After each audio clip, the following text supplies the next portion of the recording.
Now, from Wish TV, your local news source, this is All Indiana Politics. Good morning and welcome to another edition of All Indiana Politics on this Sunday. I'm Phil Sanchez. Let's start today with the major changes to that bill that would limit what could be taught about race in Indiana classrooms. Senate Republicans stripped some of the most controversial provisions.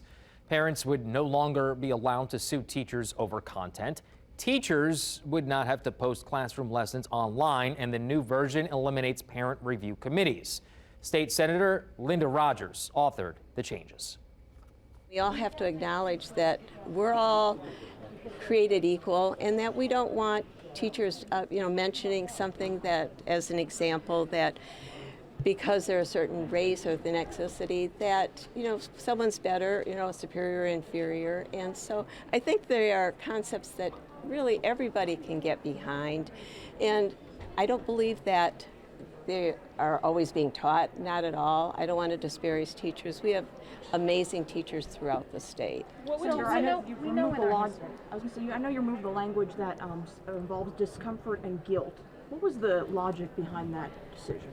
Well, I think that's hard to determine, and I think, there's things in life that make you uncomfortable, and so how do you regulate that? That really isn't, in my opinion, something that we as legislators should be regulating. Can you blame the leaders of the past for what happened? No, I don't believe you should. If somebody did something in the past that was wrong, you would. I guess I don't like to throw blame without knowing and having been there.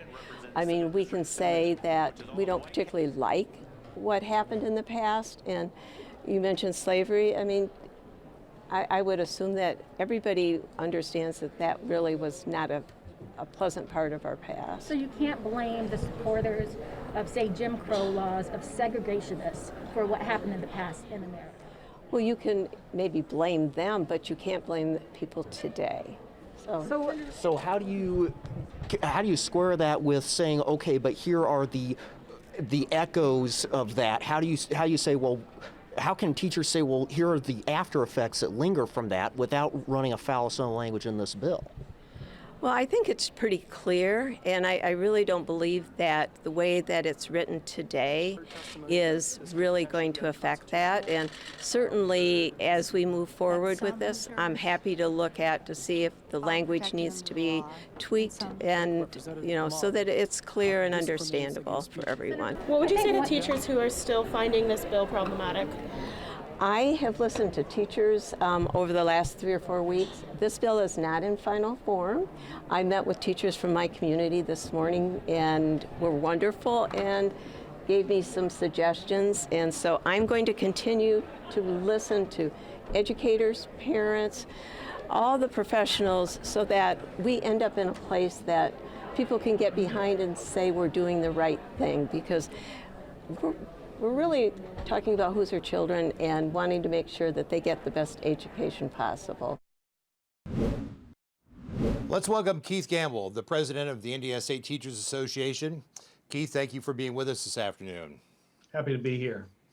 Now, Keith, from the position of the ISTA, has the education curriculum bill, has enough been cut out of it, or do legislators still have some work to do? We still have work that needs to be done. As we were combing through the amendment, there are still some sections that we believe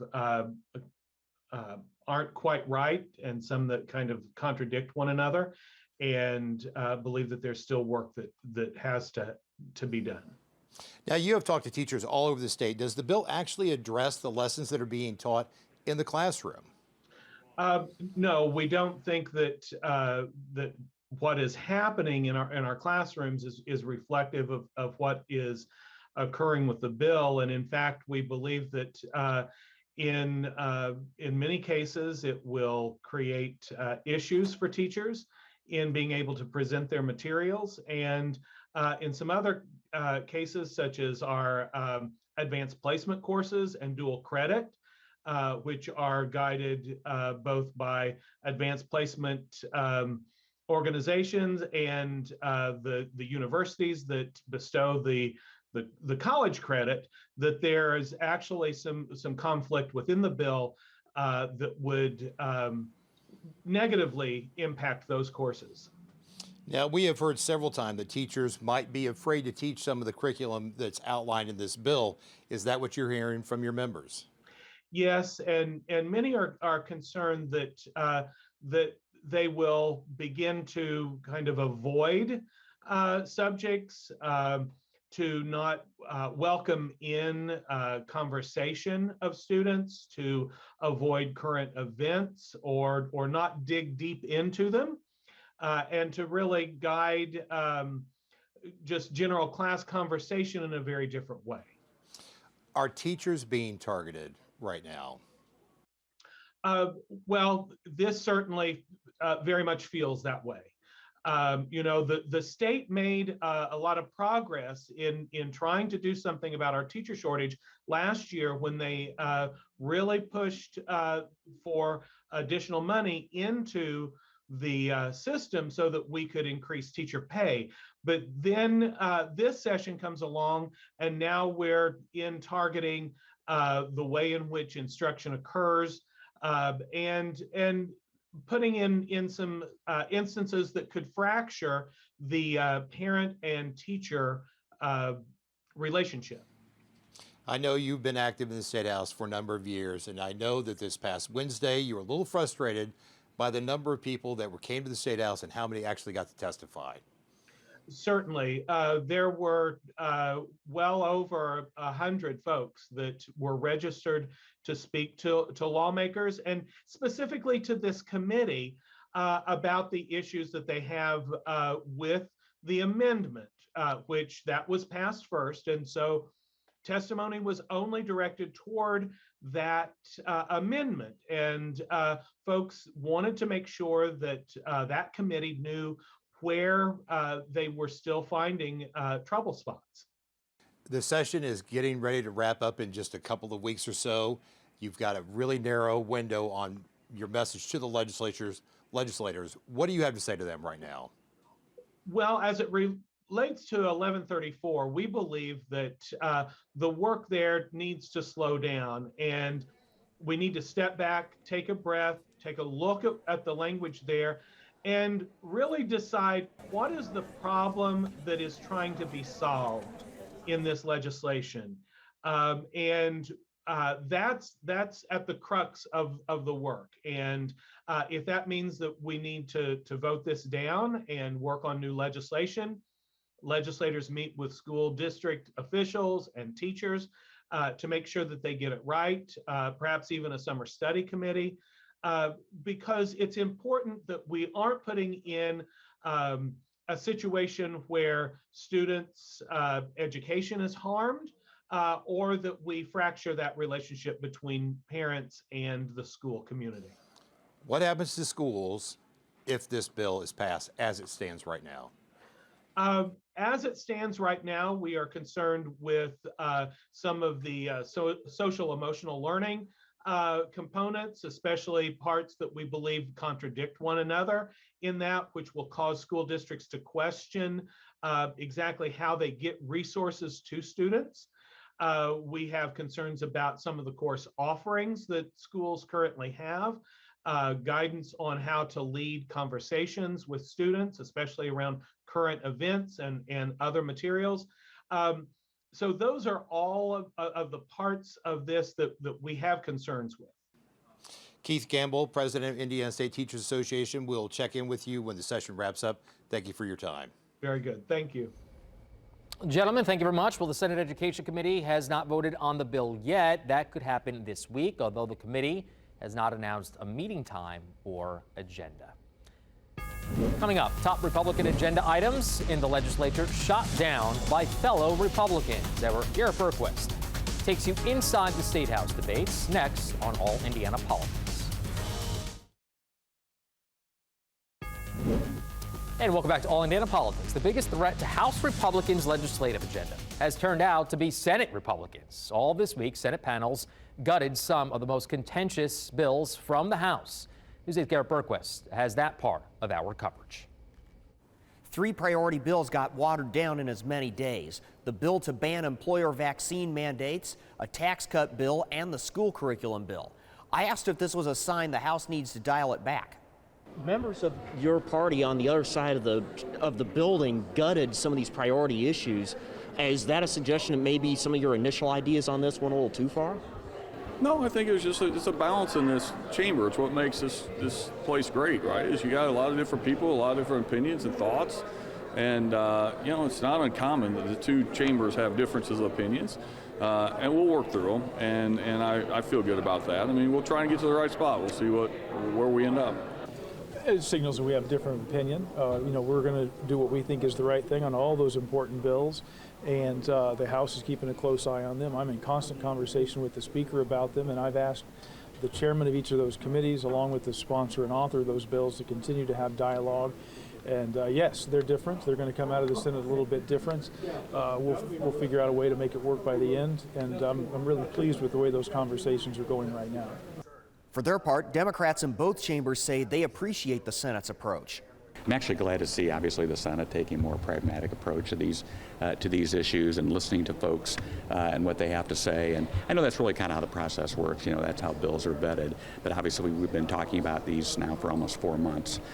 Well, I've always said we're a little bit more pragmatic than my colleagues over in the House. I won't take too much credit, but I think it's a combination of me and being able to work with the President Pro Tem to say, hey, you could bring this forward, but I'm just going to tell you, here's the game plan if you do. A combination of that and having a lot more what I've determined to be pragmatic discussions about whether or not this is going to be important for all Hoosiers. And I think that President Pro Tem Bray has listened a little bit and talked to his chairs about what they can bring forward. We should note none of the priority House Republican bills have come up for a floor vote in the Senate yet. There could be further changes on the Senate floor, and the House is almost certain to send those bills to conference committee when they come back from the upper chamber. At the State House, Garrett Bergquist, Wish TV, wishtv.com, and follow us on Facebook. All right, coming up, our political experts standing by to give their take on what's happening in the General Assembly. That's next on All Indiana Politics. Welcome back to All Indiana Politics on this Sunday as we welcome back Democrat Brian Gaddy and Mario Massalamani, the newly elected chairman of the Hamilton County Republican Party. Congratulations to you, Mario. Let's start with that education curriculum bill in the Senate. Mario, you first here. Is this a solution in a search of a problem, or is this really an issue here in Indiana schools? Well, the bill, I think, addressed many of the issues that people were facing and seeing. The biggest problem, I think, that now that it's in the Senate, I believe that there's some amendments that have been introduced that are going to neuter that bill. And so it's really going to impact and basically water down this bill to make it really not do anything.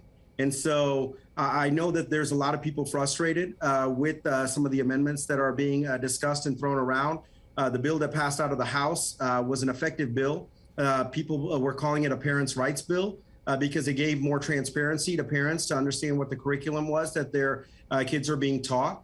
COVID brought about a huge change in parents' view of what their kids are being taught, because they actually got to see their kids being taught in the kitchen or in the living room, because the kids were on virtual devices, electronic devices, and they were hearing the curriculum. And that's one of the reasons for the bringing about of this bill. And so the biggest concern right now is what's going to happen in the Senate. Brian, your response? Well, first of all, the concern of the Republicans, I don't really understand it should be a concern at all, because CRT is not being taught at K through 12. CRT is being taught at law schools. And an esteemed a law professor here in our state and a good friend of mine, Professor Kevin Brown of the IU School of Law, Bloomington, Mars School of Law, actually met with lawmakers and was discussing that. Professor Brown was explaining to them that CRT is taught to law students. Now, Mario is a lawyer. I'm a businessman, so he should know this better than any of us, being an attorney. He knows that CRT is not being taught at K through 12. So wait a minute, Brian, let me push back here for a moment. If it's not being taught, then why the pushback on the bill? Why? Because the Republicans want a wedge issue. I mean, come on, Phil. It's election season. They got to have an issue they can run on to rile up their base and to paint us Democrats as wild left wingers and trying to subvert wholesome American values and all this other stuff that they like to do at election season. The point is, CRT is not being taught at K through 12. Okay, so Mario, let me let you jump in here. Do you think this is this really politics? Hold on, Brian. Hold on, Mario. Go ahead. Phil, you make a great point. If CRT is not being taught in the middle schools and grade schools, then why does the teachers union and the Democrats object to this bill so much? Why are they pushing so hard on Senate Republicans to try and water down this bill? If CRT is not being taught, then they shouldn't care about the language in this bill, making sure that CRT and SEL and other things like that are not being taught. But this bill doesn't just address those issues. So does it give the impression, though, that teachers are doing this and teaching this, or are they being targeted? Brian, go ahead. Teachers are being targeted by Republicans. But I'll tell you this, teachers are a very strong constituency in this state. And the last time Republicans attacked teachers, they came out in droves and voted very heavily for us Democrats. So if they want to keep attacking teachers, I think they'll pay for it at the ballot box. And Phil, here's the thing. We're not attacking teachers. Republicans are not attacking teachers at all. We love teachers. We respect what they do. They have a hard job. The problem is there are some rogue teachers that want to push their own agenda. And so this bill is there to protect that. Additionally, there's a lot of different transparency things within this bill. It's just not a CRT bill. There's issues as it pertains to, my law firm has sued schools before to make sure that IEPs, individualized education plans, are properly conducted and students have the proper resources necessary to be taught. This bill allows for us to address those issues with a neutral third party, the Department of Education within the state of Indiana. So there are a variety of different key points within this bill that I think make it a parents' rights bill and not just a CRT bill. I think that, Democrats and certain people want to try and paint this as a CRT bill or a racist bill or something like that. That's just name calling. If you look at the language of this bill, there's so many different aspects of this bill that protect the rights of parents and students. And I think that ideally this will help both parents and students. People have always said, why are parents not more involved in their kids' lives as it pertains to schools? Now they're saying, we don't want you involved in the schools. And Democrats are not saying. All right, well, that. hold on. Before we run out of time, I want to get to another topic, but Brian, I'll let you jump in and respond to that because we're going really far into the weeds. Saying Go ahead. that. Mario's saying that. We have never said we don't want teachers and parents involved with their children's education. What we're saying is that this is a solution in search of a problem. CRT is not being taught at K through 12. If your fifth graders in law school, then you have to worry about it. Unless your fifth graders in law school, you've got nothing to worry about. Okay, I have a fifth grader. We haven't seen anything like that in my household. So absolutely. Here we go. Let's move on here. We've seen a lot of action this week on Ukraine. How has President Biden handled the situation so far? Brian, we'll go to you first on this one. I think President Biden's doing a great job. Quite frankly, he knows that there's an American president that's not going to kowtow and knuckle under to him, Vladimir Putin, like the last president, the former guy, twice impeached, Donald Trump. Remember the Helsinki summit where Vladimir Putin literally left out of there like a cat who swallowed a canary with a smile on his face, and Trump looked like a whip dog. He looked really sad and pathetic. We've got an American president and President Biden who will stand up to the dictator Putin. So I think President Biden's doing a great job. And he's also Mario, 30 seconds to you. Close us out here, sir. Thank you, Phil. I'm still, it's a wait and see as to how Biden does. Ukraine was the third largest nuclear power when the Soviet Union disbanded. They gave up all their nuclear arsenal because the U.S. and Europe promised to protect them if Russia was aggressive. Let's see if these other countries like Europe and U.S. Hold themselves up to the task of protecting Ukraine. The soldiers into Poland. All right, gentlemen. Hey, good conversation as always. Thank you very much. Enjoy the rest of your Sunday. We'll be right back. Hey, thank you. Take All Indiana Politics on the go with you. Download our podcast now. Part of the All Indiana Podcast Network and allindianapodcastnetwork.com.